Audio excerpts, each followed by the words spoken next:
Okay. And here I am. Yeah, Oh, and then we just have to watch and make sure, see if anybody comes in. right, and then let them in. Right, and then we need to, you wanna share your slideshow. I go and get down here, I'm gonna Right. share. Yep. Right. And I wanna share, Should you hopefully be able to see it. I should be able to do two side by side. I don't need to do it. What happens if you just click on your slideshow for a second? See, Okay, it's over one more because I can see it from the screen up here. Right, that sounds good to me. can you? Okay, if I just, Yeah, it's probably not highlighted yet, so if you highlight it, so I didn't share yet. right, so that's it right there, right? And then if you hit share, it should bring up your, Okay, but I want to, I may have to get out of share to show some videos. okay, I don't know, no. So where would the videos be there? do you have the video saved? It's on here, yes.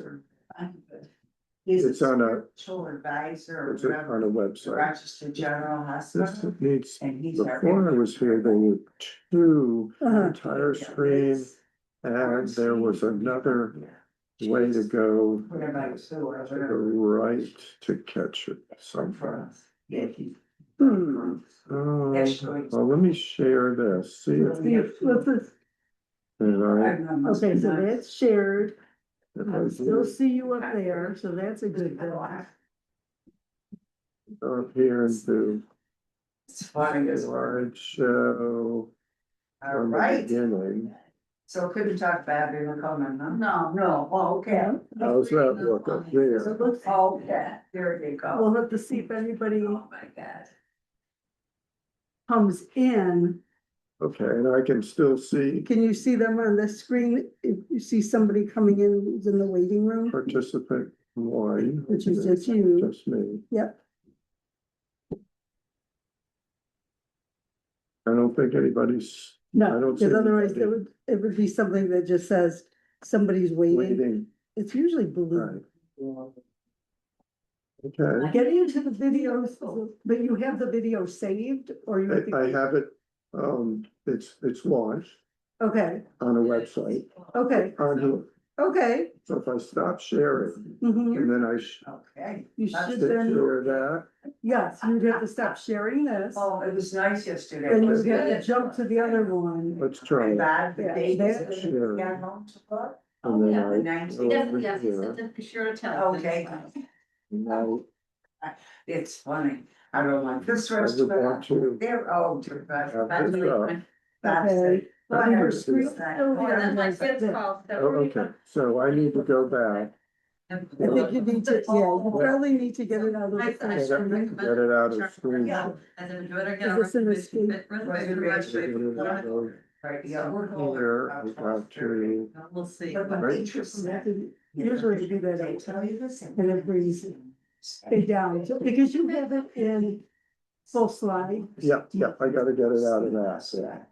Oh, I don't care, actually, I don't like most of the Sylvester, All right. to eat too much and I don't. Well, sure, The turkey that intrigued me yesterday. I just need to, Yeah, because I think. So, yeah, my see you there next week. So she said, fabulous. slideshow, The kids. and that. But not what, not Well, this Mothers have to go better. fancy. isn't showing. Sure. I don't either. But it's showing it up there. So, Well, that's it, that's better, to me, it's better food. Yeah, it is. You still looked wonderful. It was Yeah, good. There's a Very little good, they're very filling too. slideshow. You do a good job with soup. I couldn't make up my mind about the turkey, I said, well, all right, well, maybe next week. I know. yeah, Out of slideshow. okay, so here it looks good. So you're. What if you just did a We're going minimize? to California? cash graduating from high school. Oh, you got a college graduate. Yeah, right, right. And then I should be able to get to. Oh, my God, my granddaughter, 3 years ago, was the hottest day of the year. If you recalls, I'm like, this is the nose. It's not, it's into, some river and water, it's right. Yeah, it's the smells. So. Pretty good. This is beautiful. Then I'm gonna, my garden club is having a plant sale. And I didn't realize how close it. I haven't done any of it.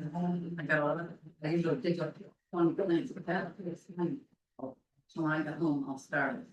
I don't think they're gonna get as many as they used to. Really heavy. Is.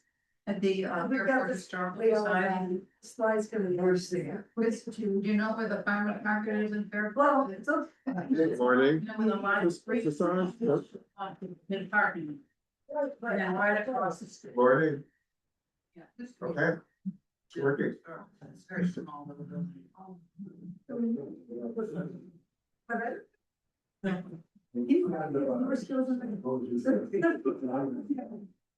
And I just go out when I go for work, you know, that's how I do it.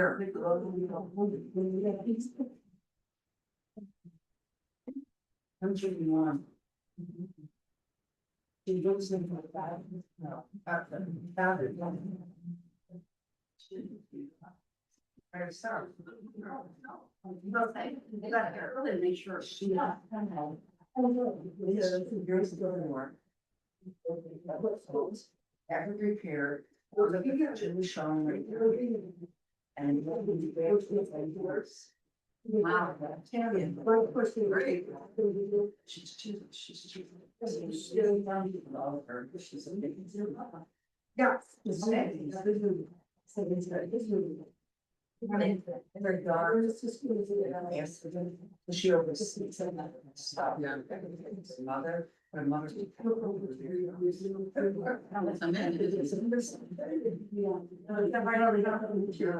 Yeah, yeah. And so that was running to. So. Oh, no. Joy. Oh, I feel like I tried to go to the third birthday. Oh, And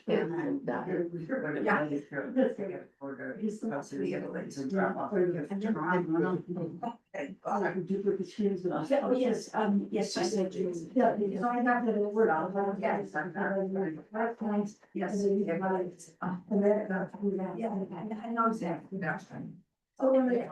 Sucks. Yeah. So, yeah, it's amazing how. it's all the same day, yeah. Myself as being knowledgeable about computers, as I used to be, I mean. I'm picking up My son, somebody print the program for our grandson's pharmacy for his weekends.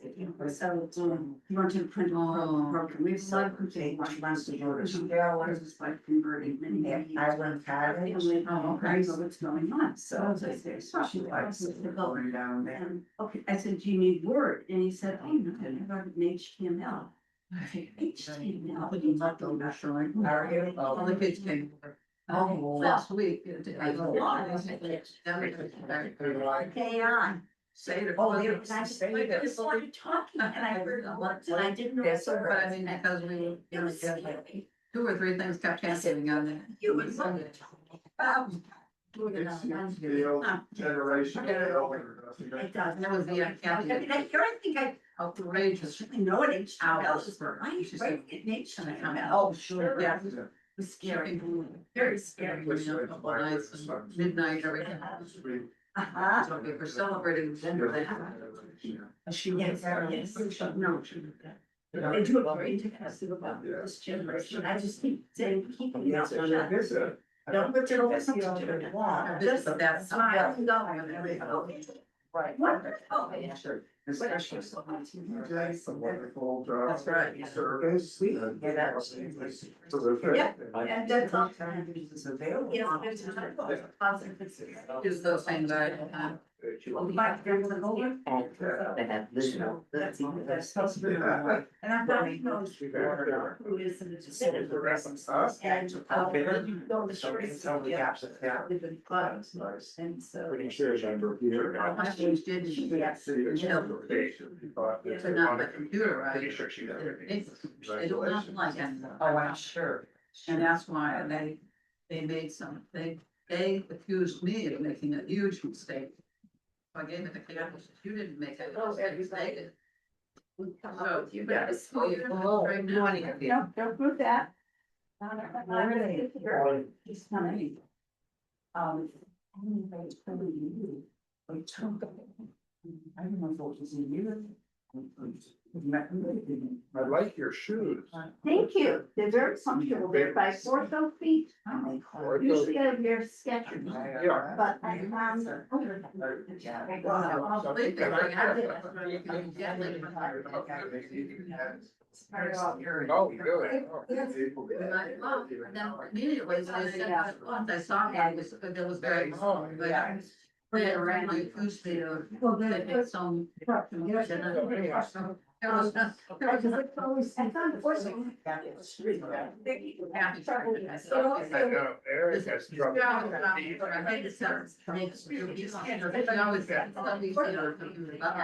Yeah. And she's very savvy.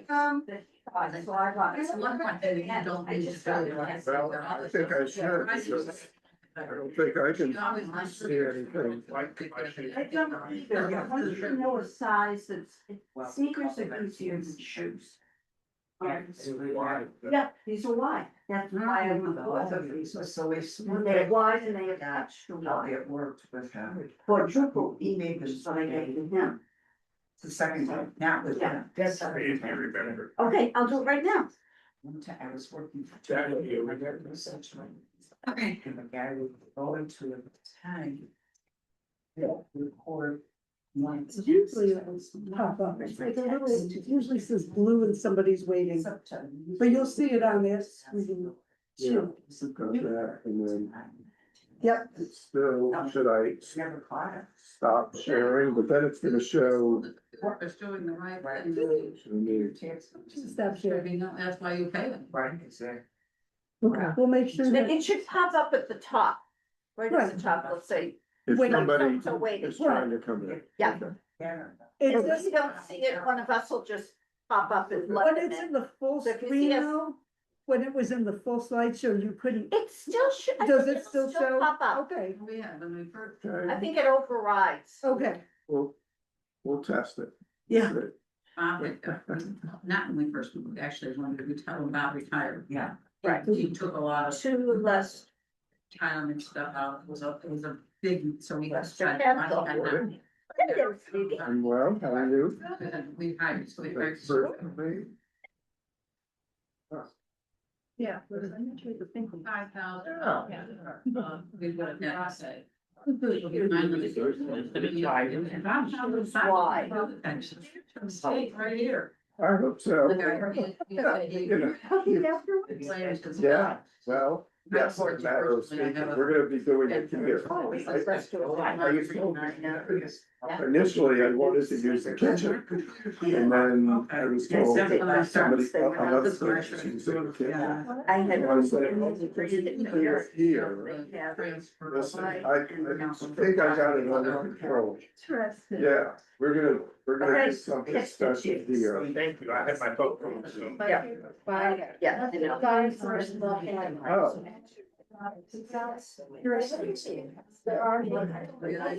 About that. Right, Yeah, I live. And then we're. you have it? There's like shoes. I never asked. All right.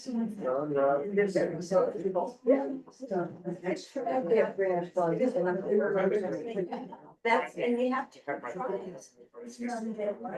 Yep, sure. Yeah. I know. Years ago, 50 some odd years So ago. long, that I know. Lived So by this- this. Right, Yeah. So those, yeah, yeah. we, Are you John and Roberta. vegetarian? I tend towards vegetarian. Wait, I try to keep my marriage together by eating. Yeah. How are you? And. Hey. January, patio, bar. Back to the. His newsletter and stuff. There's nothing. Just a baby, it's just the same.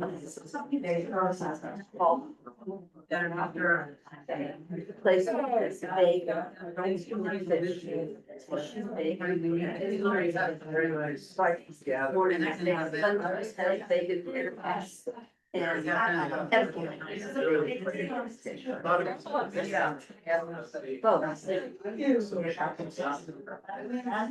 lot of vegetarian.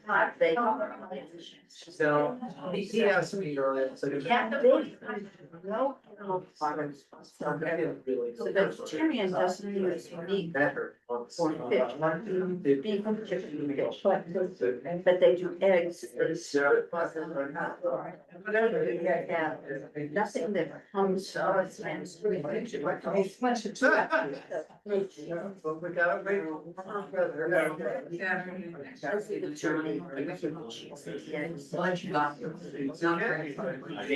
When you're.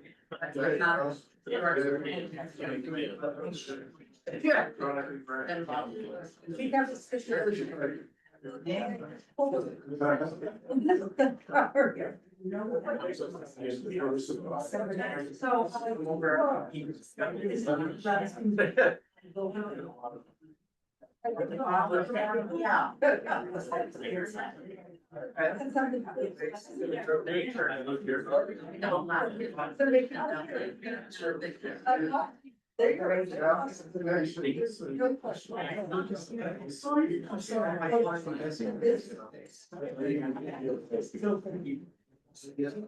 Yeah.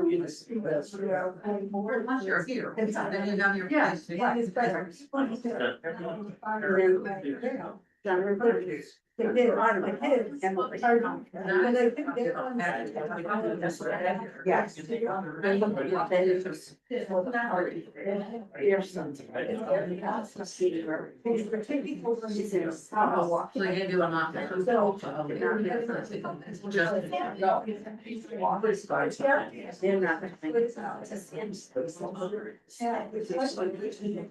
They're not. I was reading this text about but there's these.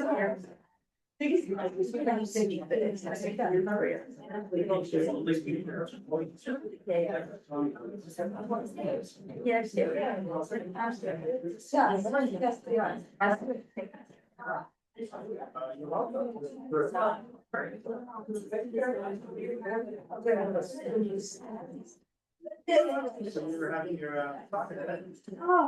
Oh, yes, okay, look at this.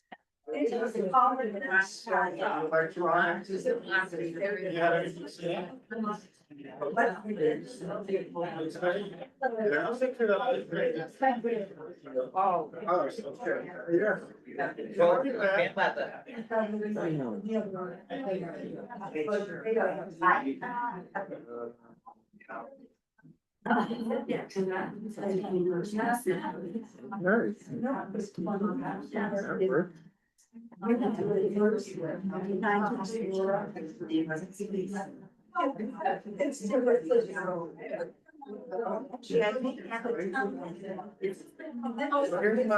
my bicycle. Yeah. I'm trying to, like, people want to get that thing. Okay, you ready?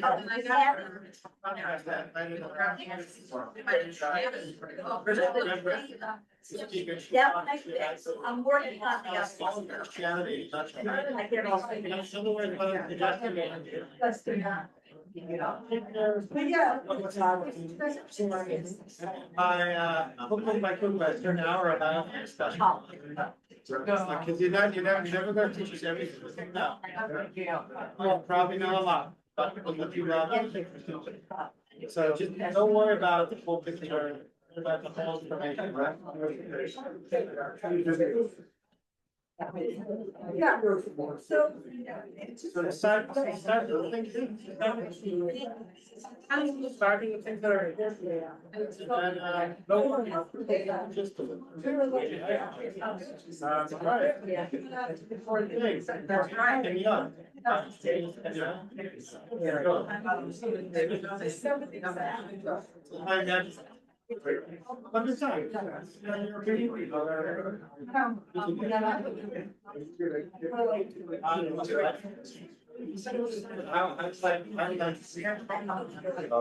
Bruce Pollock? Environmental. Yeah, it was. Right. Is there a certain organization that's pushing or is it in a general? No, just in general, there are a few organizations that will come up. Pushing them, pushing. I think actually that in such a Yeah. which hasn't been so broadly discussed actually. No. Leaving time for conversation and question. Right. Also easier for me whenever then I know what the people are actually thinking. Yes, are you gonna stay? Yeah, I'm staying. I'm happy to sit. Since we should start, since we really finish like 11. These like by you can say that by 10:15. By 10:15. No matter what I. And actually have a photo set a lot. You're amazing.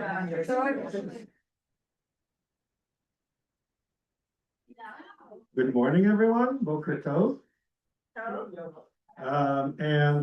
It's great to see everyone here. The bagel keeps turning and turning. And who would have thought that it would already be May and almost towards the end of our season. So it's great to see that quite a few of us have come here this morning and that we're all eating our bagels. And speaking of food, it's really, I'm really happy that we're going to have this discussion. Bruce Pollock, our congregant, has been asking me that if we could do this talk, I think for a long time, Bruce. You've been saying to me, this topic about vegan food, about what we consume, how we eat, the environment is really important to me. I'd like to be able to share it with our congregants, and I agree with you that although we don't necessarily share the same diet, that these kind of issues are very important from a human perspective, from an environmental perspective, but no less from a Jewish perspective, because our responsibility to our planet, our responsibility to our own health, and to ethical values of how we treat other human beings, but also other living beings is important.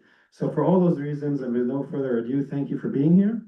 And I'm sure that we're in for a very important and interesting discussion, lecture and discussion. Thank you, Rabbi.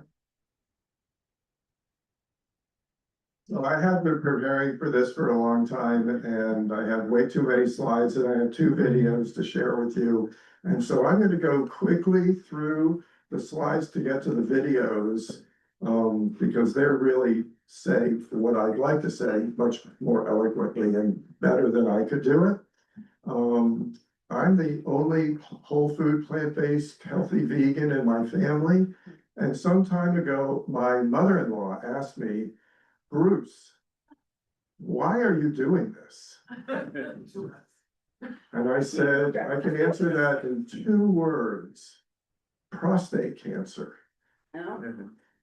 And so I'll leave it there, and we'll come back to that at the end, and I'll fill in that story. That only takes care of half of this. So, Right. I'm hoping that the presentation will touch your hearts as well as your heads.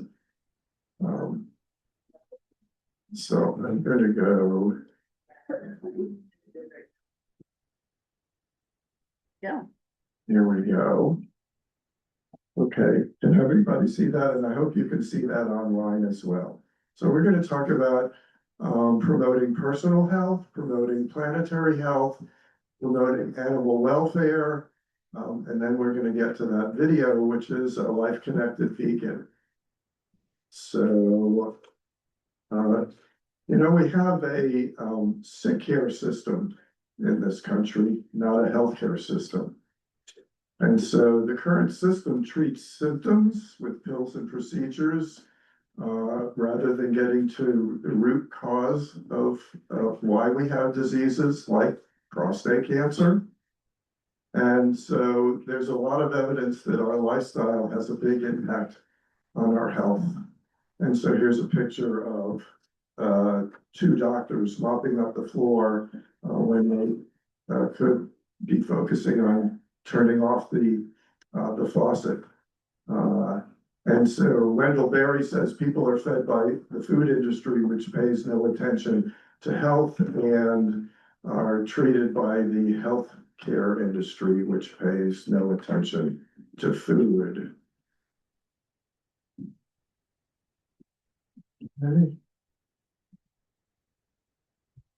Okay, so according to the College of Lifestyle Medicine, there are 6 elements of a healthy lifestyle: nutrition, physical activity, restorative sleep, stress management, avoiding risky substances, and social connections. And according to Rochester Lifestyle Medicine Institute, which I've worked at for the last 6 years, we've added 3 more: enjoying nature, pursuing purpose in life, and finding joy. So a lot of our diseases in this country are lifestyle diseases. And so poor diet, physical inactivity, smoking, stress, inefficient sleep, drinking too much, etc., actually contributes to a lot of diseases in our country. We've got a lot of lifestyle medicine luminaries. Here are just a few. T. Caldwell Campbell, who wrote the China study, which you can find over here on the table.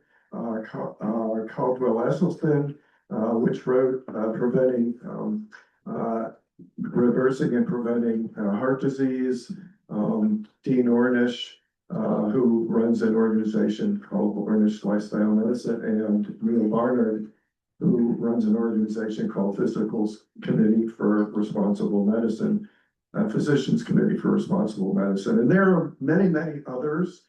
This is just a few of the many, many other doctors that are practicing lifestyle medicine and that have contributed to this field.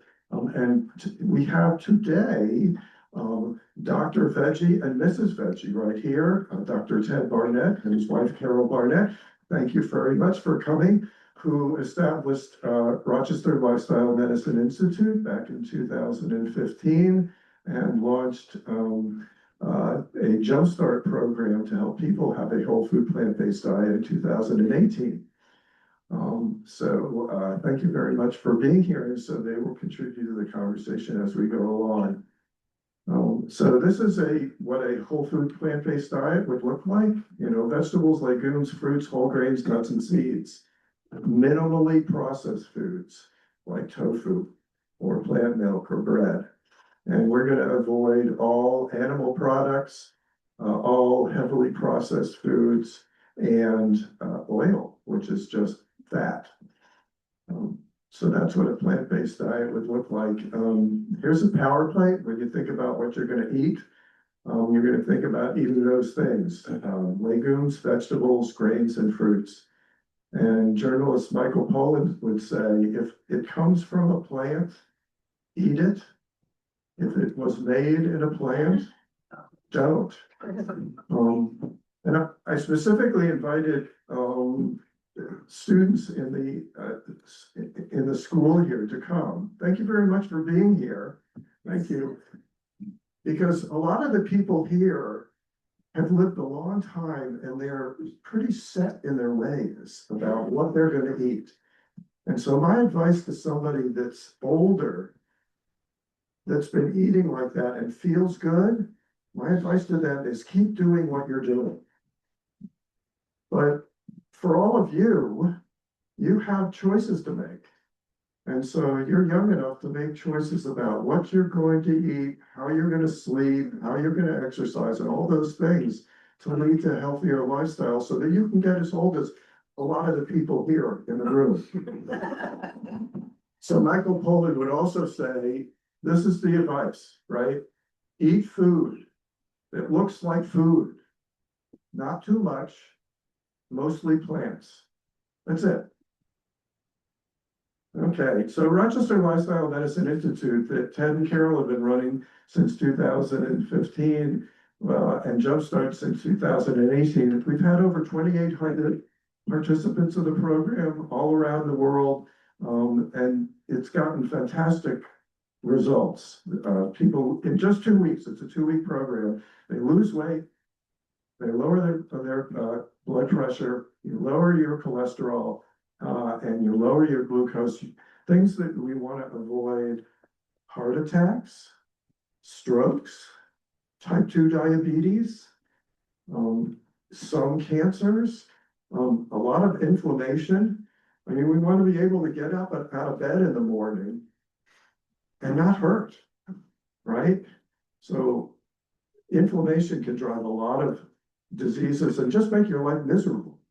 So Jumpstart's a great program, and if you want to go down this path, you're not quite sure how to do it, I recommend that you take Jumpstart with Ted and Carol. So this is a little poster that we have in Rochester Lifestyle Medicine Institute, kind of a spoof on medicine ads, right? That say after they say what the medicine is, there are all these side effects. So what's the side effect of a whole food plant-based diet? Losing weight, reversing type 2 diabetes, lowering your cholesterol and blood pressure, reversing heart disease, less inflammation and pain, less reflux, constipation, and irritable bowel, improved ED, reduced hot flashes, reduced medication and lower drug costs, and more energy, improved sleep, and better mood. All positive things. So that's our spoof ad. Let's take another look at another guy who's looked at this. So this guy, Dan Buettner, has investigated these areas of the world called blue zones. You know about blue zones? So these are areas of the world where he's discovered that people generally live a long life, and there are many members there, residents that live over 100 years. And so he's tried to look at what kind of characteristics they have in their lifestyle, and he's trying to generalize them. And so very much like lifestyle medicine, these are the 9 things that he calls the Power 9. Move naturally, so that's exercise.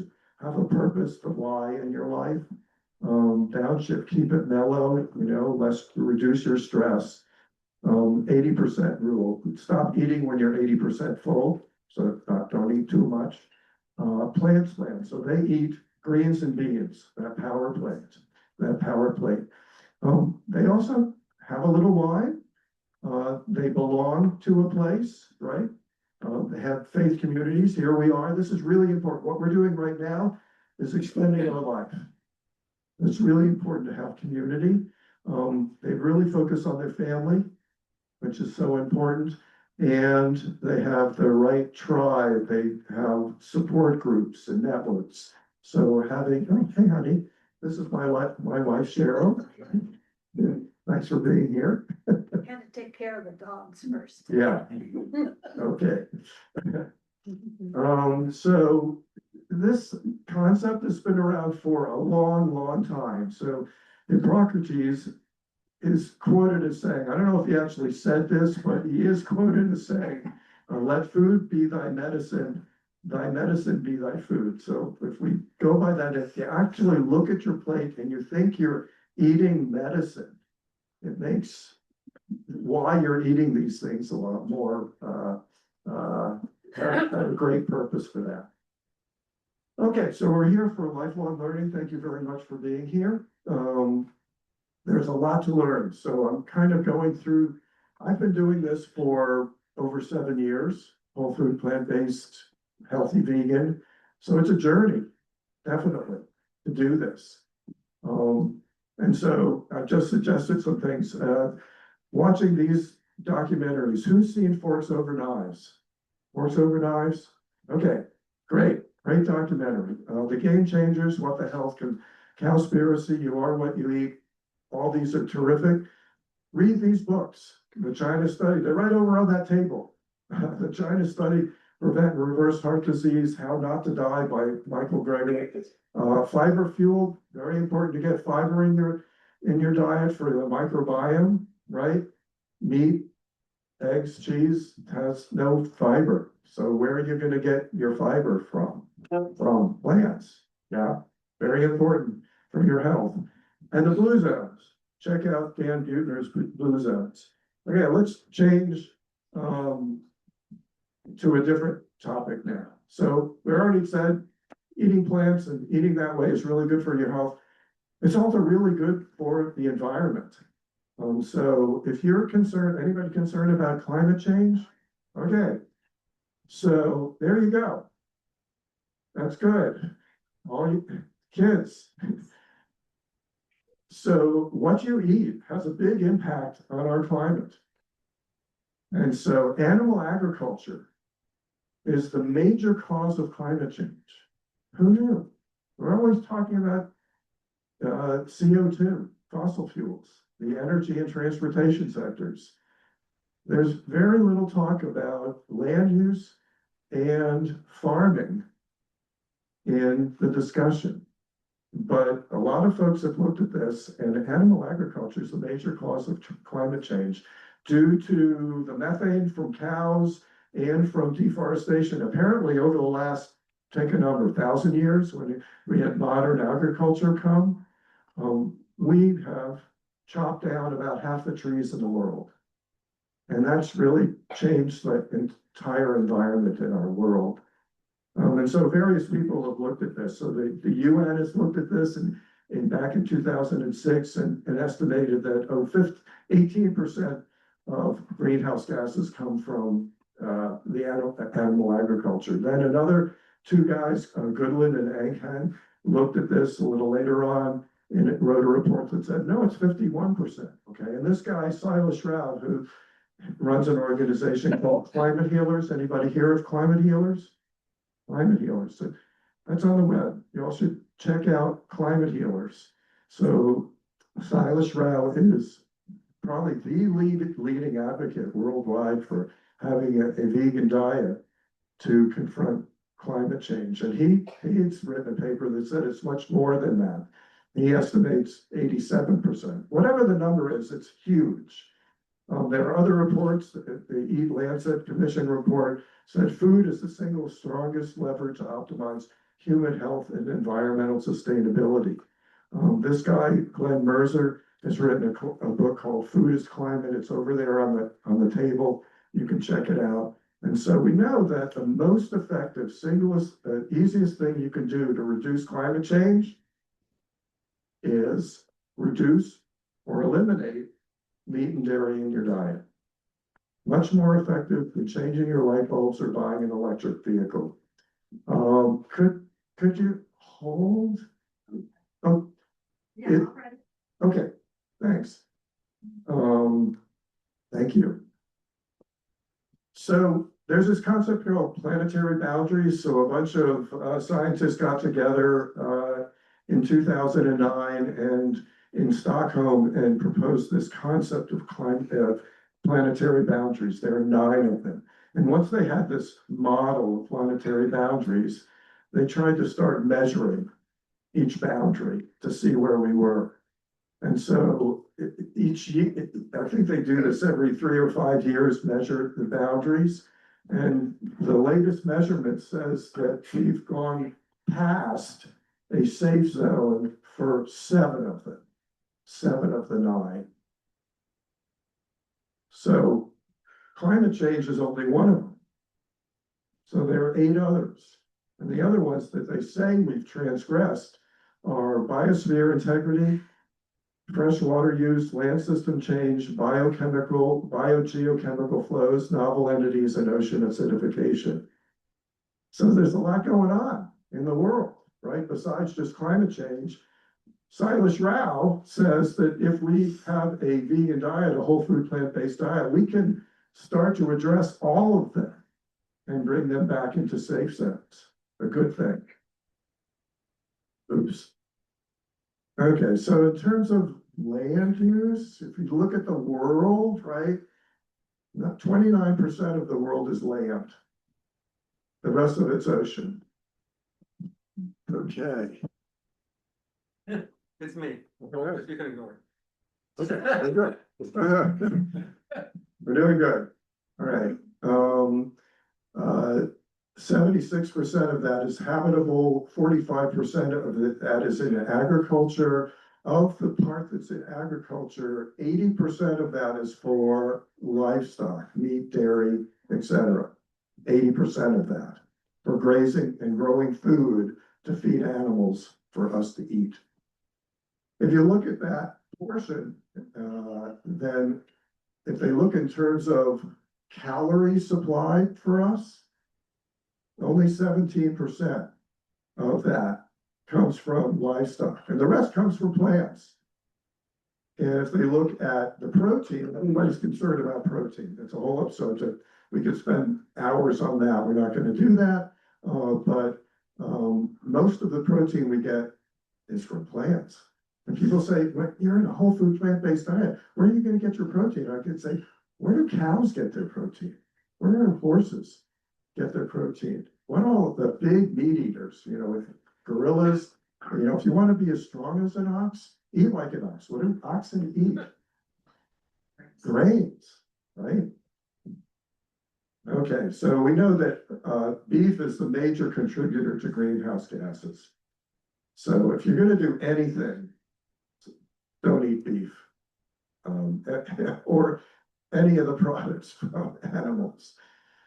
Okay, if we took the amount of land that we would need right now, current global diet uses over 4 billion hectares of space. If everybody adopted a vegan diet, it could be a fourth of that, 1 billion hectares, and we could start to reforest the world and rewild the world and hopefully have more natural habitats for species that are becoming extinct.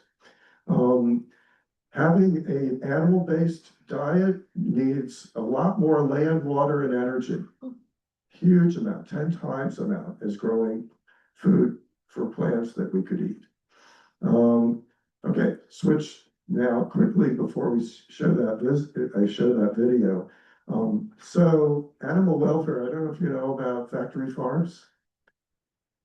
So there's all this advertising about how you're going to have grass-fed and humane slaughter and all of this stuff. Actually, apparently, people have looked at it. It's 99% of the meat that we eat, and that's beef, chicken, poultry, pigs, come from factory farms, where the animals are in cages all day, and they're treated as commodities, not as animals. And that's where we are now. So when you're eating meat and you're consuming milk and dairy and eggs, this is where it's coming from, these commodities. And they're slaughtered after they're not useful anymore.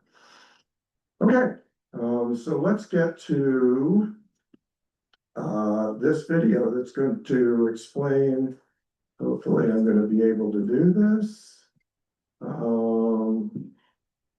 Let's see.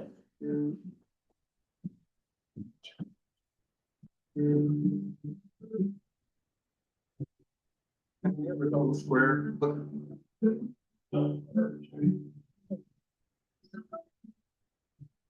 People everywhere are making choices more connected with their values. We are simplifying our lives, buying less, and living more, because we know that the earth supplies enough for everyone's needs, but not everyone's greed. We recycle, because we know the earth's resources are limited, and that we must share those resources with those yet to come. We buy fair labor and fair trade goods in order to, well, be fair.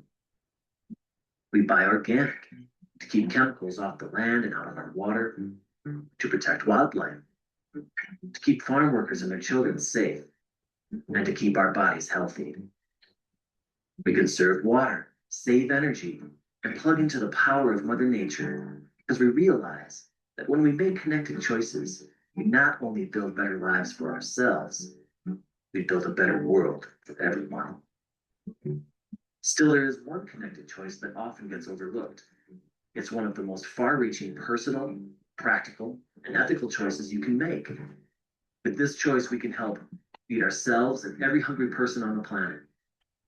End deforestation, replenish the deep woods of the north and save our disappearing rainforests. Revitalize our rural landscapes and save family farms. Stop the #1 polluter of water, #1 waster of water. Return our oceans to thriving underwater worlds teeming with life and wonder. Make cancer and heart disease a rarity instead of a common occurrence. And return wild lands to their rightful owners. This powerful choice can be done by everyone, every day, by you, right now, with this.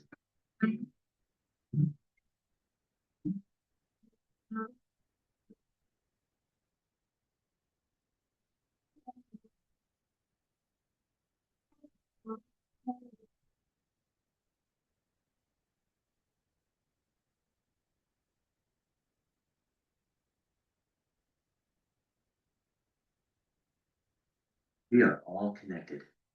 The choices we make affect not only our lives, but the lives of other people. If we use more than our share, we are taking from other people and from those yet to come. In this day and age, in a world of plenty, it is difficult to understand how, all over the world, nearly 1 billion people are going hungry, and 40,000 will starve to death every single day. This doesn't happen because there isn't enough for everyone.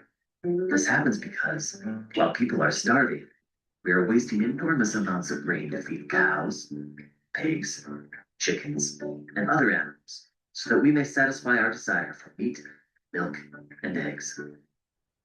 The earth can provide us so much food. While the human population is growing and growing, the tiny amount of land on which we can grow food is not. Because raising animals for food takes so much land, water, and other resources, the earth would be able to sustain only about 2 billion people on a meat and dairy-based diet. With a world population of nearly 7 billion people, it's easy to see that we need to find a better way. Vegan choices support a world where all may be fed. Vegan choices require only a fraction of the land, far fewer resources than what is needed to produce animal products. The equation is simple. The fewer animal products we consume, the more people we can feed. If we ignore this simple fact, more and more people will be going hungry as the world population continues to grow. Vegan choices also promote your own health and the health of others. The #1 killers in the United States, heart disease and cancer, are conclusively linked to consuming animal products. Vegan choices work to make these diseases a rarity and refuse to contribute to their escalating spread around the world as animal-based diets are pushed on other countries and upon the poor. Millions of people, instead of supporting the export of disease and hunger, are taking personal responsibility. They are being the change they want to see in the world. Their vegan choices are prolonging and bettering their own lives, easing the burden on the planet, and making a life-sustaining commitment to future generations. Vegan choices conserve land, water, and energy.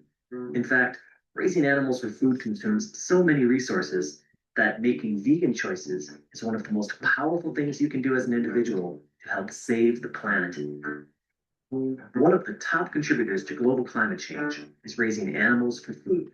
That's right. While we're being encouraged to change our light bulbs and drive hybrid automobiles, the United Nations found that raising animals for human consumption contributes to global warming more than all the planes, cars, and trucks on the planet combined. 40% more. To feed and water farmed animals takes enormous amounts of water. To produce just 1 pound of meat requires on average 2,500 gallons of water. A gallon of cow's milk, 750 gallons of water. By simply making vegan choices, you can save over 1.3 million gallons of water every year. That's so much water that being vegan, you could leave your shower on 24 hours a day, 365 days a year, and still you couldn't waste as much water as someone consuming an animal-based diet. Many of us recycle paper because we want to save trees. But the number one reason for cutting down trees, including the destruction of the rainforest, is to clear land to grow food for farmed animals. In just 1 year, a vegan saves a full acre of trees, equal to millions of pieces of paper. The billions of animals we raise for food not only use most of our water and eat most of our food, they poop most of it out. In the US, farmed animals produce 130 times more excrement than the entire human population, 86,000 pounds per second. Per second. That's enough to rebuild the Denver skyline every 24 hours out of poop. This concentrated slop pollutes our water, destroys our topsoil, and contaminates our air. We have forgotten that the oceans used to teem with life. Whales and dolphins and sea turtles were common and abundant. Schools of fish were so plentiful the waters would tumble and froth with life. But now, our oceans are dying. Industrial fishing has caused a global decline in fish populations to near extinction in most parts of the ocean. Massive nets, miles long, scrape the ocean depths and indiscriminately scoop up and suffocate everyone in their catch. Turtles, seals, dolphins, whales, and billions of struggling fish. And industrial fish and shrimp farms are creating environmental dead zones. Massive amounts of concentrated waste from these factory farms smother the ocean floor and choke the life from it. But it's not too late.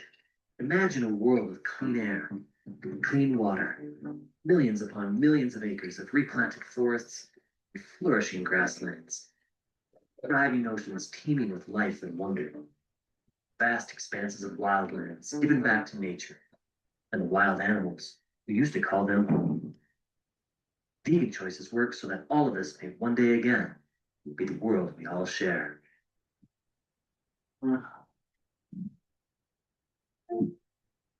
In order to feed hundreds of millions of people animal products, the factory lines have to move fast, very fast. In the US alone, every year we kill over 10 billion farmed animals and over 17 billion sea animals. We kill over 3 million scared and helpless animals every single hour, every single day. How can it be that 95% of Americans feel it is wrong to unnecessarily hurt and kill helpless animals? Yet 95% of Americans continue to unnecessarily hurt and kill helpless animals so they can eat them. Why the disconnection? It's time to connect. When you make vegan choices, you stand up for the meekest among us, those who rely entirely on your ability to show compassion. You stand up for farmed animals and refuse to pay anyone to harm them on your behalf. You stand up for the millions of wild animals who are displaced and brutally killed to make room for farmed animals and profits. And you help rebuild the wildlands they call home. Most of us have had the opportunity to get to know an animal. When you get to know them, you quickly find out that they each have their own personalities, their own quirks, their own ways. You can tell when they're happy, or sad, or scared. And sometimes we forget that this is true for all animals. And most of us have felt the unconditional love of an animal, that deep bond that seems to go beyond our human connections. We talk to our dogs and to our cats, and sometimes we connect with them more deeply than with anyone else. They love us, and we love them. You can feel that connection again and again by giving your love to every animal, those we call our pets, wild animals, and those who suffer on farms and in factory farms. Make vegan choices to align with your true love for animals. Expand your circle of compassion, and the love will come back to you 1,000 times. Each of our choices in the past, helped build the world we live in today. And each of our choices from this moment forward will help build the world of tomorrow. There is a way to build a better world, a world in which we would all like to live, a world driven by the innate goodness of people and their values of justice, kindness, and compassion for other people, for the planet, for the animals. Vegan. Every day you are invited to make choices, live your values, change the world. It's that simple. It's that simple. Right. So, let's see if I can, okay, Vegan choices also cool. okay, enough. All right, let's get out of that and let's go back.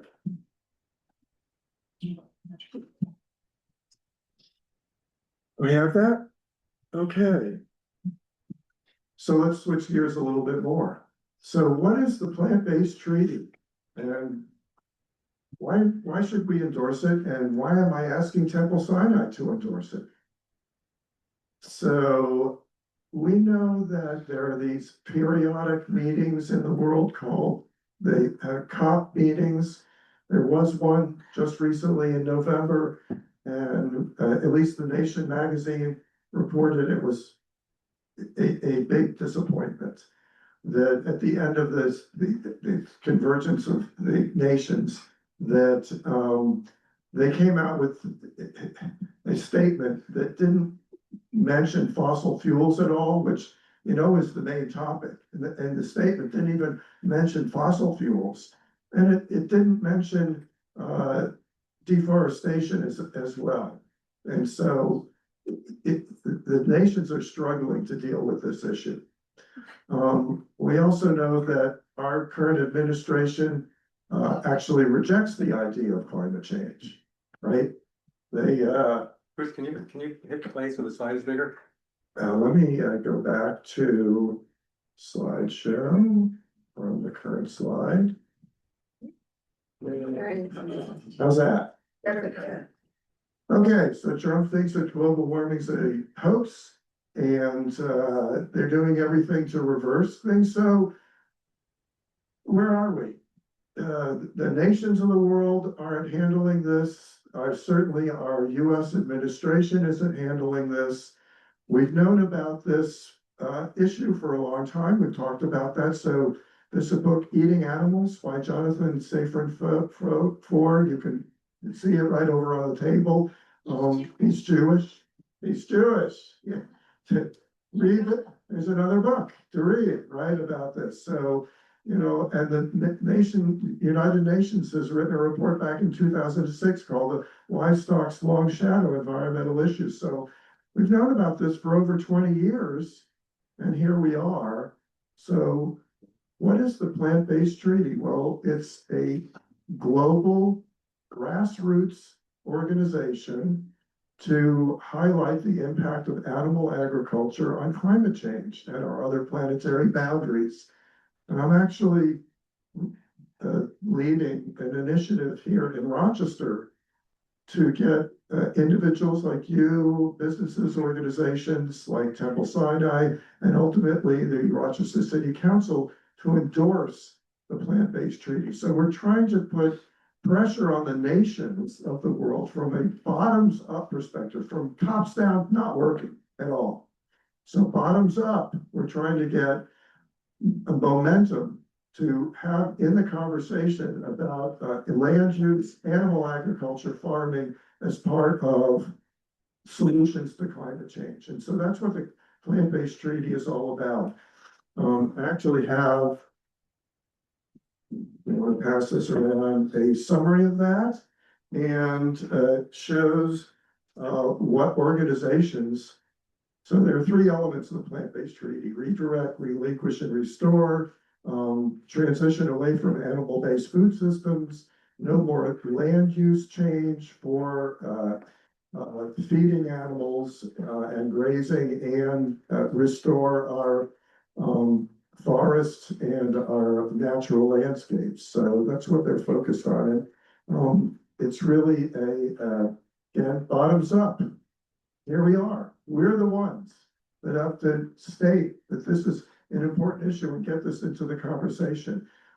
So far, 70 cities around the world have endorsed the plant-based treaty. So there are groups around the world that are working on this from the grassroots perspective. And we've gotten 70 cities so far.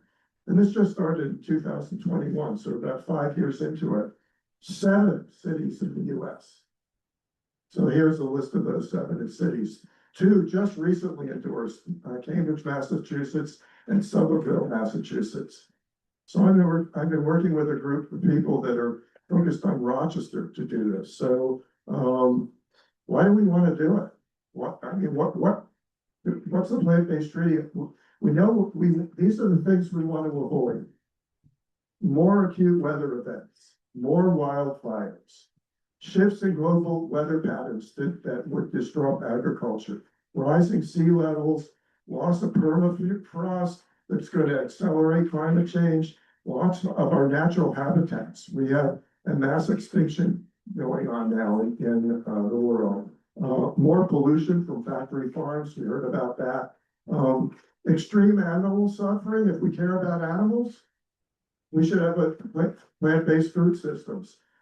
People don't really talk about the last 3 though much. Climate refugees. When the world gets really, really warm and people can't live where they're living now and they go to somewhere that's cooler, that's going to disrupt the governmental systems and lead to, look, authoritarianism. Easy for me to say, right?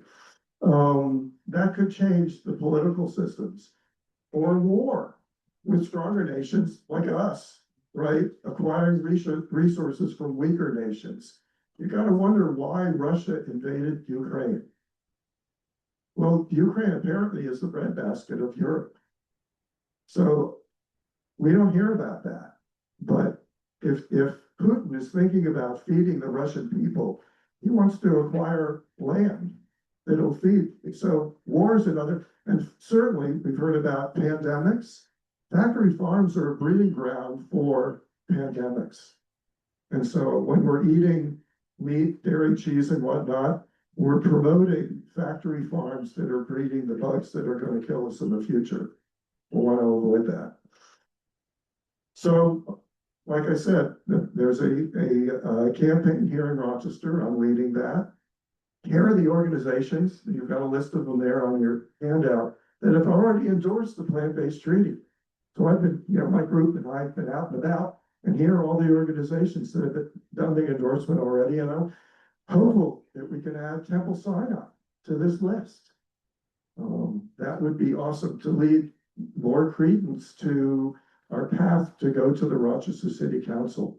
So I would love for all of you, if you haven't already, to endorse the plant-based treaty. You can either use this QR code, which will take you to the website, or you could sign this paper and put your name there if you haven't already endorsed the plant-based treaty. And then I can enter that into the plant-based treaty database. Harold? Does it help if people sign here? Because like if somebody lives in the Rochester area or in the city limits, isn't it easier for you to know? Yeah. You can use them in your campaign with. I can, right? So please, if you like all the things that we're talking about here and want a grassroots organization to promote this, plant-based treaty is based in Toronto. Now it's a worldwide organization. Please lend your support to this. It's easy to do. Okay, let's switch topics to one last topic, our Jewish values. So there are a lot of organizations out there that are focused on this issue. So the Center for Jewish Food Ethics is promoting a plant-based food system. Dayenu is a call for climate change. They're mainly focused on fossil fuels, but we can work with them. Adama, it talks about having a vibrant Jewish life and deep connection with the earth. And Shemayim is advocating for the animals. So there's a lot of organizations out there Jewish organizations, that are focused on this issue. So I want to show one more video. Let's see if I can do that about that.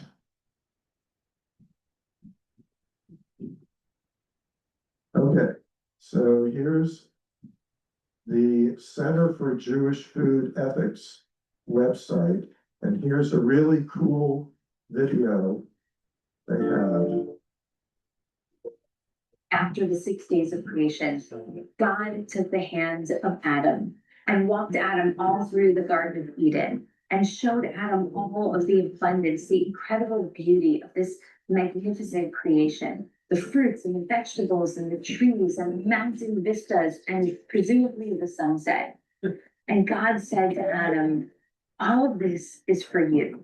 And as my appreciation for the intelligence and the beauty and uniqueness of each species increases, I become more and more convinced that the vision of eating in the book of Bereshit, Genesis, chapter 1 is the correct one. And at the beginning of the Torah, God says to human beings, look, I have given you all kinds of plants to eat. We are stewards here, and we must do whatever we can to preserve.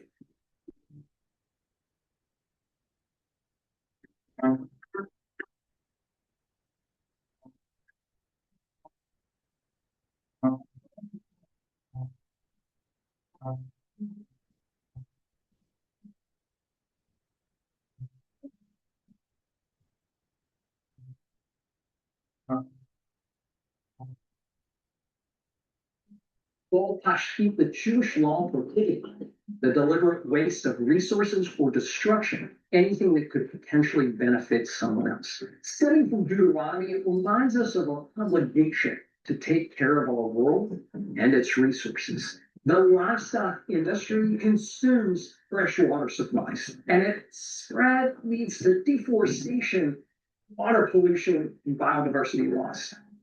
We're living in a time in which we have already broken so much, and we know and understand that climate devastation is real, and we understand that eating animals contributes to that climate devastation at rates that are unheard of and frankly morally reprehensible. We have to do everything in our power to turn the tide of this climate devastation, to make sure that the way that we live in this world is properly stewarding the incredible blessings and the gifts that God has given us. Because as God said to Adam, in Mishu Taken Acharecha, there is nobody here who will be able to repair this after all of the destruction that we've wrought. When we see the Amazon being burned so that cattle can be raised there, how can we continue to promote a process that is destroying our world? The halachic principle of Sa'ar Ba'alei Chayim, avoiding causing distress to animals, is based on a verse in the book of Shmot, Exodus, that says, if you see your enemy's donkey struggling under its load, don't walk away. Instead, go help the donkey and ease its burden. There are laws requiring animals to be given Shabbat, rest, that one should treat animals with a sense of respect. So you never were permitted to harness a strong animal with a weak animal. Animal as a partner, a way of living in the world, not as a master and a servant, but rather as fellow travelers on this sacred journey.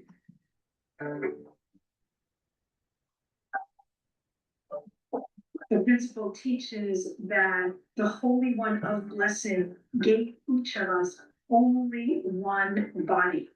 And it is our obligation to our Creator to do what we can to keep that body healthy. Shmirat Aguf, this idea that we are to protect our bodies. So our tradition teaches that we are of God, we are of the earth, our essence is of the earth, our spirit resides in us as God breathed into us our lives. And so this is a holy vessel. And what we put into our bodies, it must be beautiful and pure and clean and holy as well.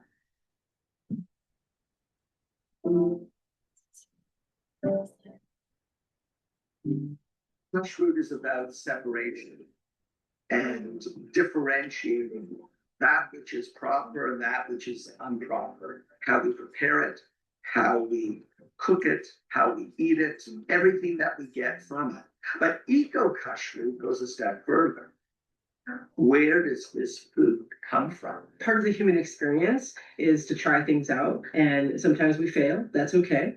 And you just keep moving, and you just sort of, you stick with your value system, whatever that might be. And for me, it's my Jewish values, my kashrut values. If you stick with your values, you'll stay on track. People who advocate for eco-kashrut say kashrut must include the principles of Bal Tashchit and Sa'ar Ba'alei Chayim in order to be a physically and ethically healthy way of eating. All of these things go to how we are taking care of our environment, how we're taking care of animals. And I think it's a sign that we need to do a better job of maybe going back to the basics and treat animals with respect, treat ourselves with respect. Eating less and no meat and dairy products would be the single greatest impact on our environment.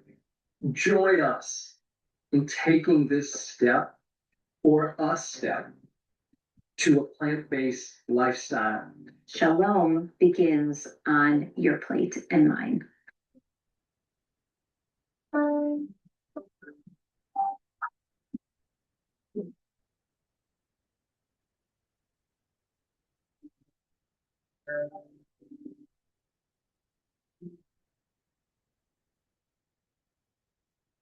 Okay.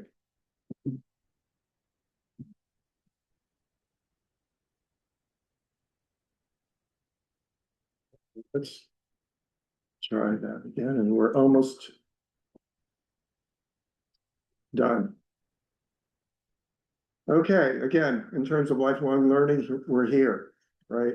Oh, sorry. Yeah, thank you. We're here with more lifelong learning. There's a lot to learn. It's a long journey for all of us. So I would encourage you, if you haven't already, watched Eating Our Way to Extinction, Endgame 2050, and The End of Medicine. Great documentaries. Read the Eat Lancet Commission report. Look at the Climate Healers website. Read Glenn Mercer's Food is Climate book, or Eating Animals by John Safran Foer. So what I'm asking, I ask for Temple Sinai is, I think we're doing a pretty good job here of promoting plant-based foods. Let's keep doing it. Consider going completely dairy and cheese free. That would be, I think, a next step, right? Because eating dairy and cheese promotes factory farms and animal suffering and all of that. Sponsored Rochester Veg Fest. You might know that I'm the leader of the Rochester Veg Fest Festival. It's on Sunday, August 23rd. I hope you come down on Parcel 5.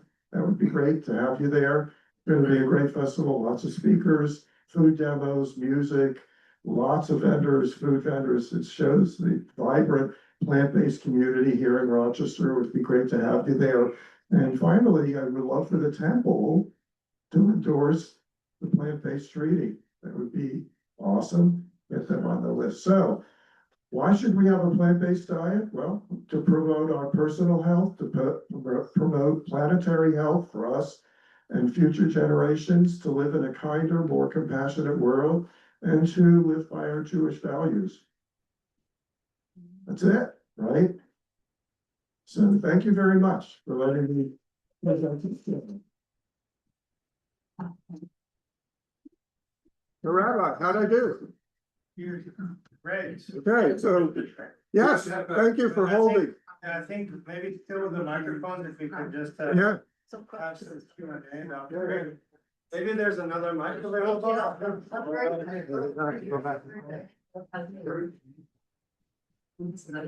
Yeah. If you use this one, then people could use the mic. okay.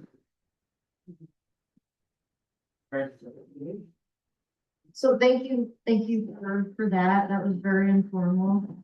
I'm with you. I'm also, I'm against having mass produce farms. I think it is bad. But I also am gonna say that I'm also for local farmers and buying everything locally. I don't think the problem is the animals. I think it's the problem with human beings wanting convenience. And everything being convenient and getting everything shipped to us.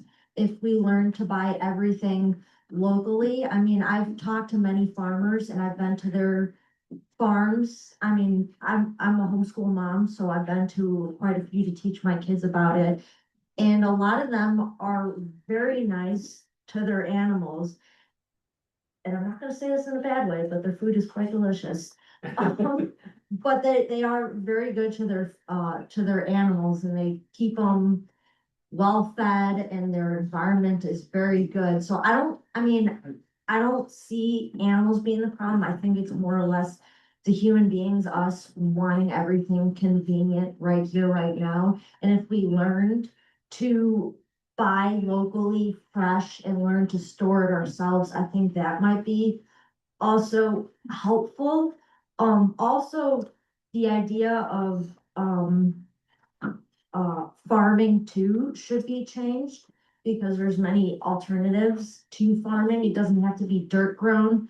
We have those hydroponic farms that we can do. And I don't remember the name of the other one, but it's like where you use fish and plant to help produce like the hydrogen or you know what I'm talking about?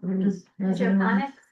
It's hydroponics, but then there's also another one where it's like they use the fish and the fish poop and the poop helps. Aquaculture. Yes, that's it. So I think learning to change on how we grow food too. And well, matter of convenience too is the fact that like I also agree we should eat more vegetables and stuff and seeds, legumes. But not everything is produced here. And where do we get it from? We get it from different parts of the world. So when we ship mass amounts to, how are we getting it transported to us? Right. So again, farming too, and convenience is also the problem. So if we can fix that, I think that would also help the cause too. So have you guys ever considered like creating different farming techniques that will help the cause, not only with the way we consume food, but the way that it's transported to us as well? Great point. Is this on? Working. Is it, am I? Yes. Those are great points. Thank you. Thank you for bringing it up. Other comments? Thank you. Well, on that note, I also want to add, I was very impressed. We went to a regenerative farm in Costa Rica where I don't know what they fed the cattle, but it was something different so they don't produce methane. So it can happen. So I think to your point, A fartless cow. What's A that? fartless cow. That's it.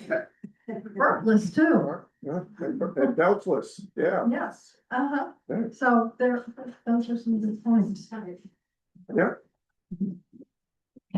Thank you. Well, you talked a lot about how eating animals can help advance climate change, but also doesn't planes and trains and all of that stuff also advance it? And when you're like shipping out all these like avocados and all these plants from other places, that helps like put more climate change in the world. Also, another thing is if everyone's vegan and starting to be vegan and animal farms are like going out of business and all that, then don't you need to build more farms, and then there are not enough people to work the farms, so you need to build more machines, which will also advance climate change. Great points, thank you. Yeah, thank you for those comments. Yeah, over here. Just close the loop. You started with the health issues, your own personal journey with health issues that brought you to here. Yeah. So could you please close that loop? Okay, so, here we go. Saved by the. Okay, sorry, we're out of time. Okay, so, the journey with prostate cancer started 15 years ago, right? With, and the gentlemen or ladies that know about monitoring your blood levels, your prostate specific antigen in your blood, PSA levels, you watch those, and once they get up to a certain level, then the doctor goes, you should see a urologist. So I started on that journey like 15 years ago. And every 6 months I'd go to the urologist and the PSA would be up a little higher. And you go, come back in another 6 months. Oh, and then along the way they do a biopsy, and then another biopsy, and then an MRI. And finally, by the third biopsy, which was 5 years ago, he said, you've got prostate cancer. And I went, okay, that's no surprise. We've been watching this for almost 10 years now. And you evaluate the alternatives, and I chose surgery. So 5 years ago, I had prostate surgery. So no prostate. And I had started my whole food plant-based diet to avoid that a year and a half earlier. My PSA actually went down a little, then it started going back up again. So I was late in the game, right? I got my prostate out, and I so enjoyed the lifestyle though, that I was leading a healthy, vegan, whole food, plant-based lifestyle. So I'm gonna stay with this. So, I mean, in 3 weeks, I'll be 73, right? Just a kid. Just a kid, right? And I feel great, right? I don't ache, I feel good. My blood pressure is low, I don't take any medicines except for B12 and vitamin D. So, that's what we all want to do. We want to live this isn't going to prevent you from dying. We're all going to die. But we want to live a healthy life and hopefully die quickly, right? We don't want to be suffering. And I think that this lifestyle, for me, I've made this choice for myself for those reasons, for all of those reasons. I'm going to stay with a whole food plant-based lifestyle. What I'm looking for, I'm in my 80s. Yeah. I'm looking for quality of life. I'm looking for, 7 pills in the morning, 6 at night. And this is intriguing to me, and I wish you had been able to spend a little more time on the health benefits for older people. As you were trying to help these young kids understand not only the health benefits, but more the ethical benefits. Right. Now, the ethical benefits are important, but I think as an old man, the health benefits are good too. Right, I agree. Thank you. Yes, this young lady over here. Maybe one of the younger people is willing to be the microphone. That's right. Honey, I think you missed one important point. Yes, The dear. advantages to a plant-based diet. Yes. Who's been to the grocery store lately?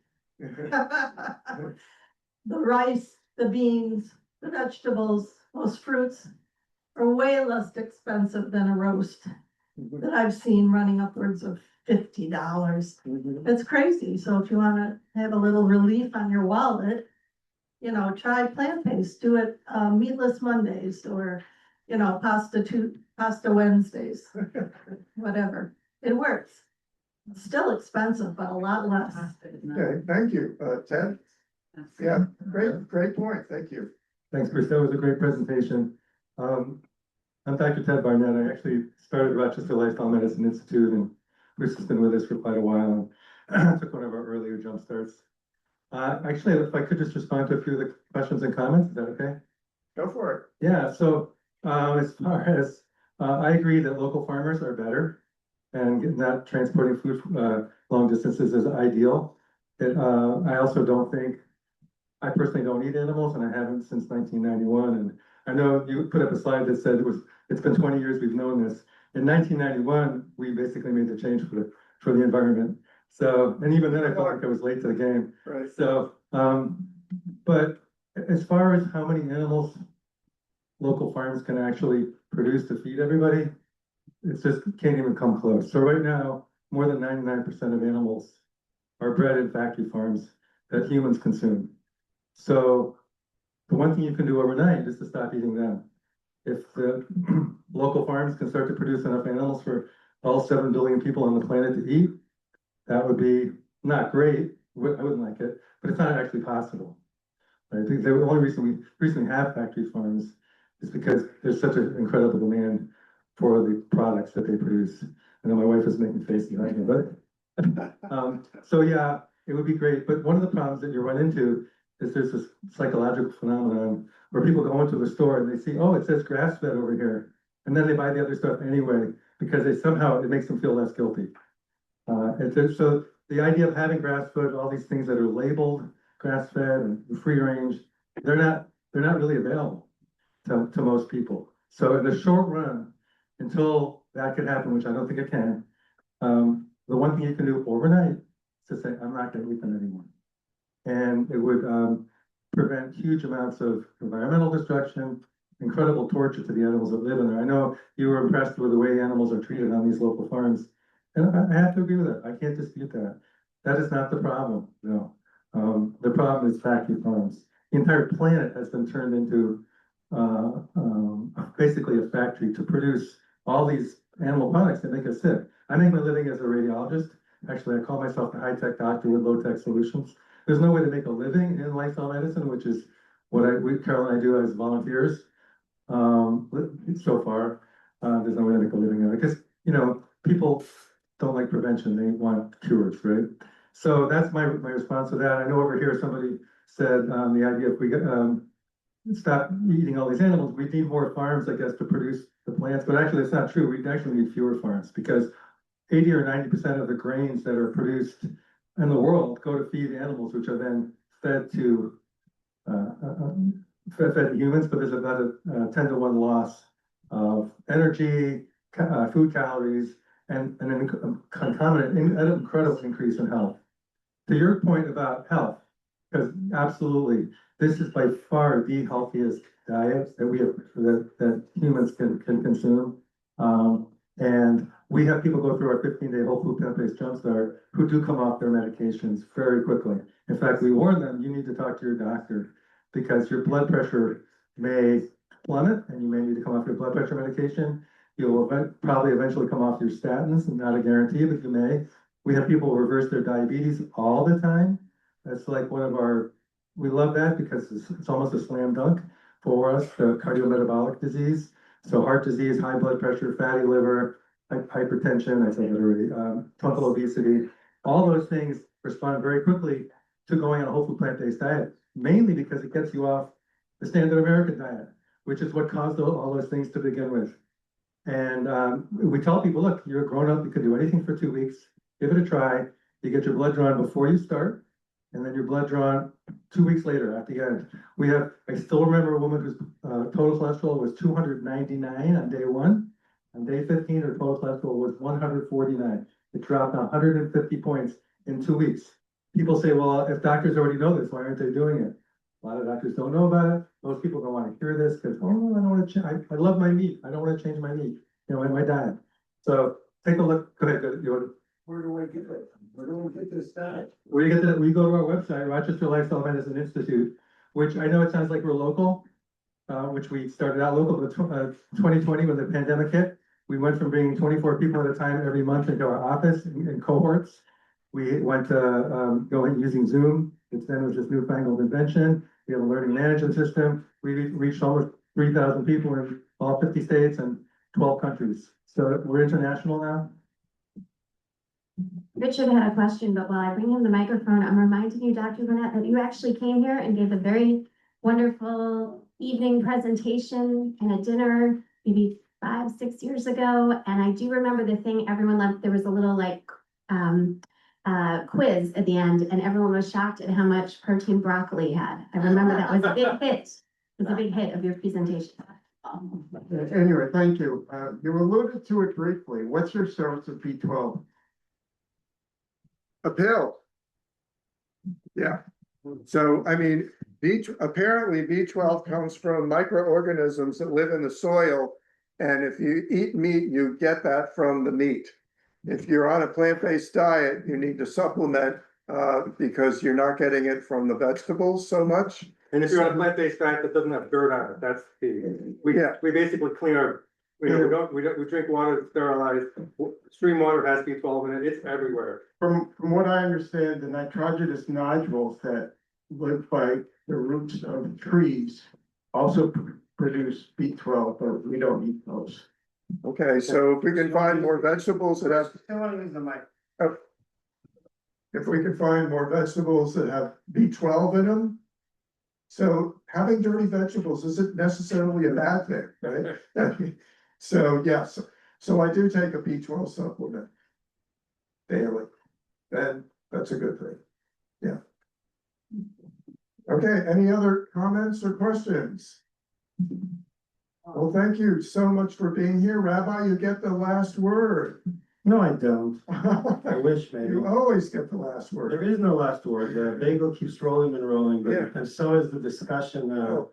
Temple Sinai. Yeah. One last thing. After this, I'm hosting the Beyond the Bagel in this room, where we're going to look at some vegan cooking recipes. So I'm going to do it right here. I've prepared all of that, and so we're going to stay here. If you're interested in preparing some vegan food, sampling, and we're gonna eat stuff.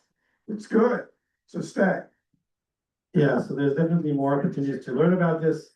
You know, Holo the Bagel tries to bring a whole spectrum of speakers and topics and to steer conversations that could continue in other levels, other places, other forums within our community, outside of it. So if any of us is inspired to further investigate this, there are definitely going to be other options, and other speakers can come as well, and the next year's program, etc. I want to say that, and I appreciate the fact that, because I want to bring also the voice of the room in the room that maybe is not spoken of. Oh, but that's my diet, and I don't want to change. So I think it's important for us to embrace the Jewish principle of moderation, right? We understand that if somebody comes and makes a strong point, such as this, we don't. It's not as if we have to immediately all of us change our ways, but it is definitely something that can inspire us to observe them. And just like you yourself said, like if you have a certain diet and you're a certain age or a certain lifestyle, but it's principles that we can certainly be in discussion about this, right? So there's definitely a lot of things that we can do, both as a congregation, as an individuals. As some of my colleagues, some of I know, by the way, who made a point of kashrut. And that is maybe the last thing I want to say. When we think about kashrut, kosher food in Judaism, right? And we are Reformed Jews, right? So in Reformed Judaism, we look at our tradition and understand that our ancestors are giving us some principles, and that how we actually live by them evolves and reforms and changes with time. So, right, so from our ancestors, we got this important principle that what we eat and how we eat does matter. And it's true that there's environmental and ethical and health reasons why ancestors said, eat this, don't eat that, mix this, don't mix that. Then through thousands of years of human history, our understanding, our science, our understanding of the world has changed, right? So we can reevaluate those. There have been a number of rabbis, Maimonides, about 1,000 years ago, said in the future, kashrut is going to be vegetarianism. Rabbi Kook, the first chief rabbi of Israel, said the same thing about 100 years ago, right? So they both marked this as something to look for in the future. So whether or not that future has already come to all of us, or we're still in the process, those are definitely things to consider. And I thank you and the rest of the speakers who fill in. We definitely can keep this conversation. This last, not this Friday, one Friday ago, for the first time at Temple, we kind of piloted a small version of Earth Shabbat, because April 22nd is Earth Day. Leah was actually instrumental in bringing the music to that. And we started to think, hey, maybe just like we have Pride Shabbat and Israel Shabbat and other Shabbats that signify things that we feel strongly about, maybe there could also be a tradition of Earth Shabbat that becomes a time. So in other words, there's many more opportunities. Next week, we have a different lecture. Our member Leo Greenberg is going to present to us as a deep understanding about the Eurovision, which is actually a song context, and also bring the Israeli perspective of it, because as everything is, it's art, but it also, and it's culture, but it also becomes a little political. He's an expert. He can tell you which Russian song was the funniest one in the contest in 2001, and what did Scandinavia do in 1978. And it's really a fascinating lecture that's going to help you understand European culture and Israeli culture, all entangled together in a funny but also serious kind of way. And that'll be, and then the one after that in 2 weeks' time will be the conclusion of this series for this year, which with yours truly kind of like giving us a perspective and maybe just collecting ideas for next year and seeing what we're going to do. And I'm happy that you're here too, because this is, by the way, the head of our adult ed committee. So Stacy, thank you for being a co-leader with me as we plan ahead. Thank you, and have a great Beyond the Bagel with Bruce. And there's going to be some recipes, vegan recipes we can share.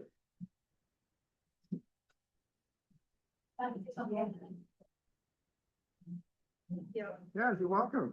So I'm interested in I the, don't want, oh, that's. I already took one, yeah. Okay, great. I work with somebody, I'm in the healthcare field, and I work with somebody who is diabetic.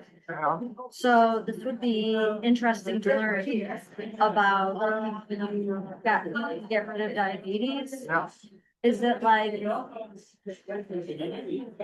a full lifestyle change? Now she doesn't eat red meat, she just eats chicken. Right. She's also a very picky eater. Yeah. So it would be interesting to learn about it, so I can maybe help her Right. figure out a different pathway to help you with the diabetes. Check out Jumpstart. Yeah. And if she's willing to do an experiment on her own body for Yeah. 2 weeks. Like Ted Barnett said, you can do anything for 2 weeks, right? Right. So she can look and see what her A1C is Mhm. after 2 weeks of eating a plant-based diet. To see if she likes the lifestyle, wants to continue with that, or, modify it somewhat. Right. And so that would be a good place to start. Or some of these recipes that you're gonna share would be something that would help. Sure. Okay. Yeah. You want to stay in? I do wanna Okay. stay in, All right, because great. I'm interested in learning about that. Also, look, you know about the American College of Lifestyle Medicine? No, So the healthcare professional, yes, check it out. They have this awesome annual conferences and they have this incredible website. And they talk about reversing diabetes. what's it? Say that name again one more time. American College of Lifestyle Medicine. Also, Rochester Lifestyle Medicine Institute has a ton of information on there as well. That's the local organization. Good luck to Ted. Doc. Real, I mean, Yeah. and he might have some good suggestions I about. think that's great that you guys can do that for people with diabetes. Question, Definitely interesting. Question. Thank you. I didn't get it. Where does a fish stand in this process? Where do fish stand? Well, fishes are an animal. Can we? An animal? Yeah, fish are animals, so I'm not eating any fish.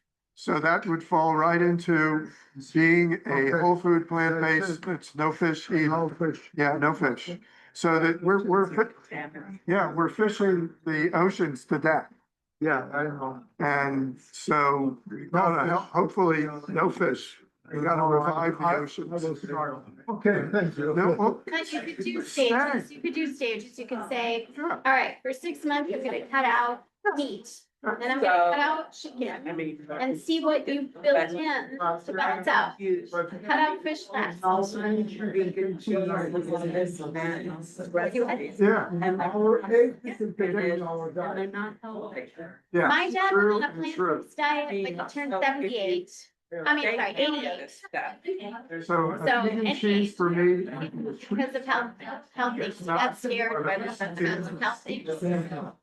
It's like. Yeah, right. Find what you like or just avoid them. Yeah, right. I mean, just because you're vegan doesn't mean you're healthy. Exactly. That's why I always put the healthy before the vegan. Whenever I say vegan, I say healthy vegan. Right, people do it for different reasons. There's a Facebook page called The Unhealthy Vegans. We do it for the animals. And there are people who are acknowledging, listen, we don't look like skinny, yogic people who everyone's gonna look at and be like, wow. We just are different animals. And there's different reasons why people do things. There's different reasons why people pray, by the way. And I have met people who pray a lot who cut you in line to the buffet. So, you know, there's reasons for everything, but that doesn't dismiss the underlying concept. Sorry, yes? No, like, you know. It is fun, it's fun basically. Just that vegan.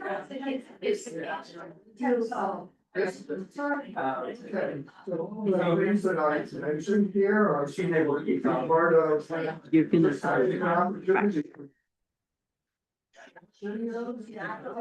Yes.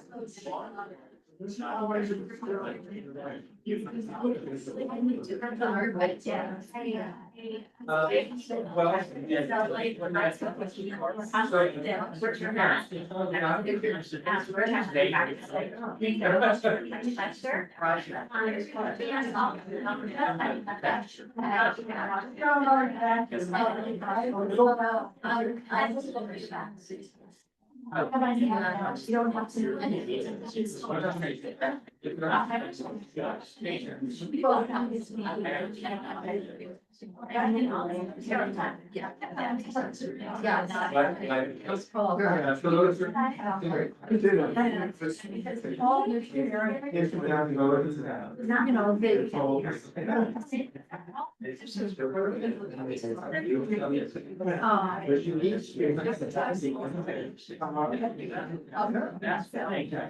So we go. And as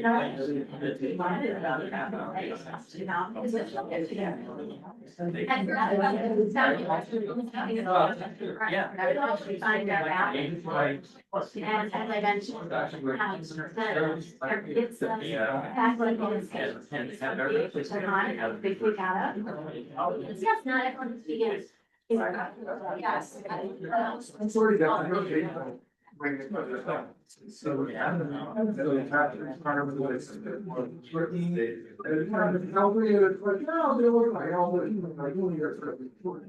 Well, I mentioned. 7 years. That's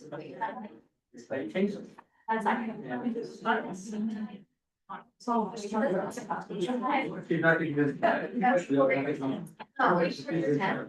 why I'm always when people like, you're straight vegan, like that's great. And I'm always like, there's some I saw it, you can do it 7 months.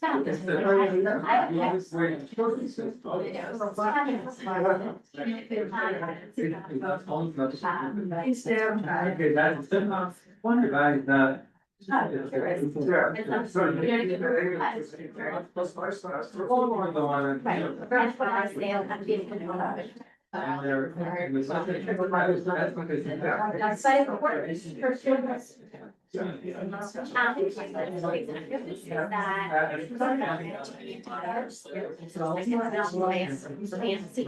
You know, on yachts, you know.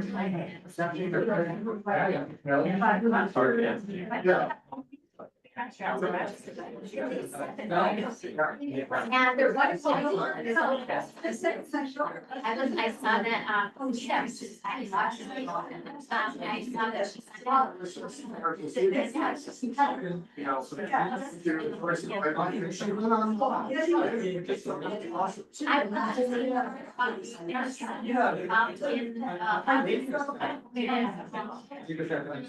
because when it comes to still think of in that 1990s version of like super expensive and it's like you know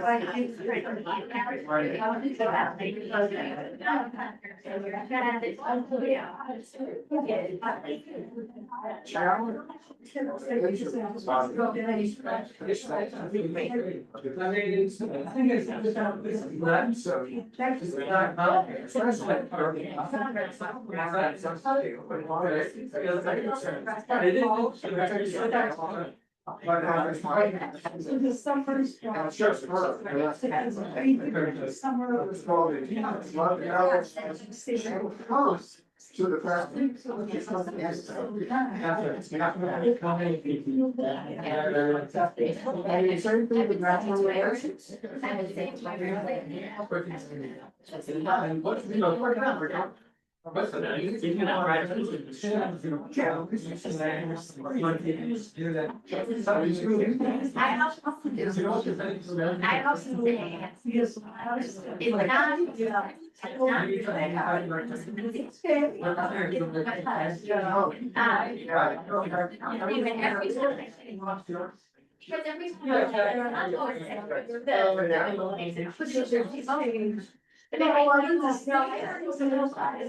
And I always try to express it,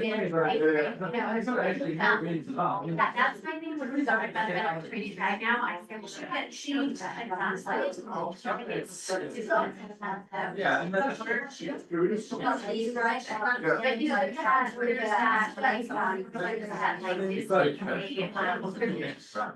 Which is so funny because it's awesome. So it's so strange that this, you don't have to take my life. Like it's just, you know. Well, here's the other thing. I don't know. Because all we're saying, all these things. You get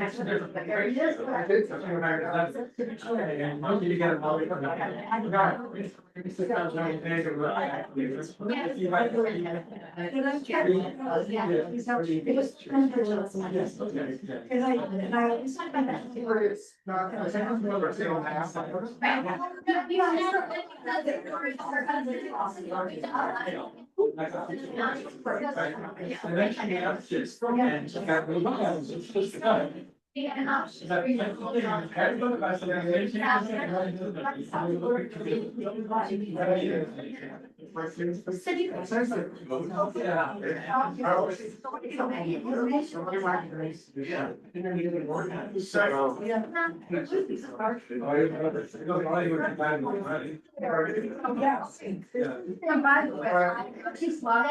What's that?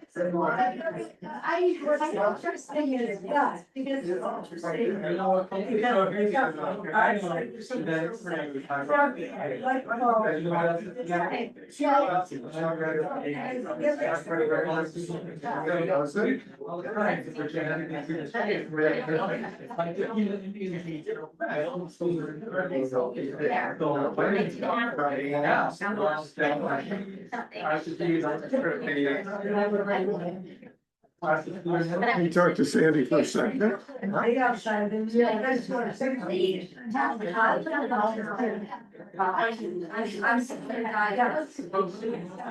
Plant-based treating. Whatever. Yeah. I mean, initiatives that I'm leading. One is veterans. And we're also talking about beyond. We do besides so.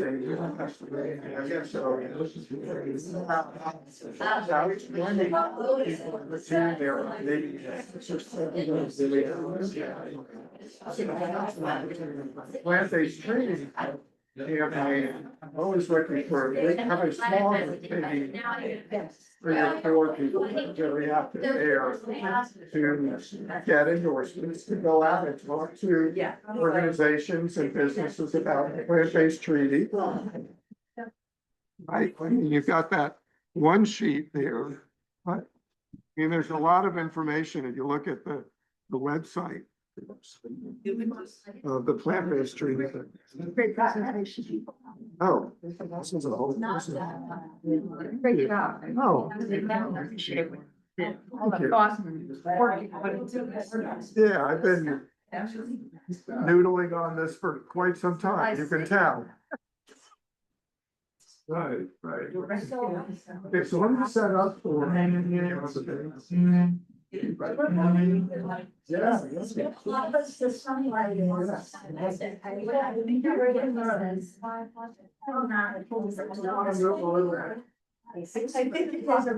so. Yeah, they're right. It's wonderful as that is. That's not, I think, you can run for 10. Yeah. So what you should have started. So I was gonna talk about. Dr. President.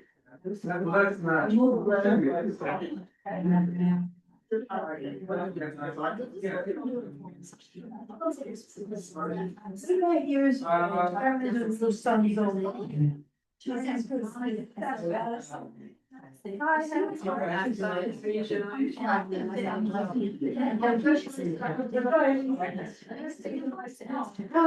think you said he was coming on today, but he didn't come. Yeah,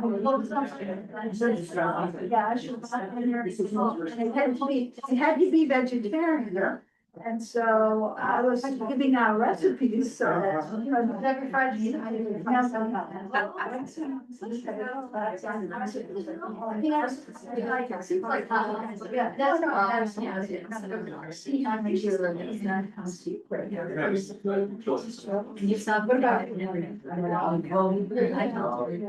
Or better yet, say that, but no, I would probably John. His daughter is John. No. Yeah, let's take that time. Excellent talk. Excellent talk. Oh, thank you. I just thought.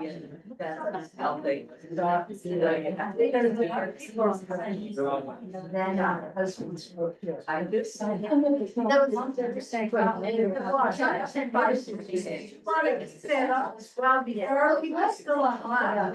I wanted to exit. Shouldn't I exit? Did you say?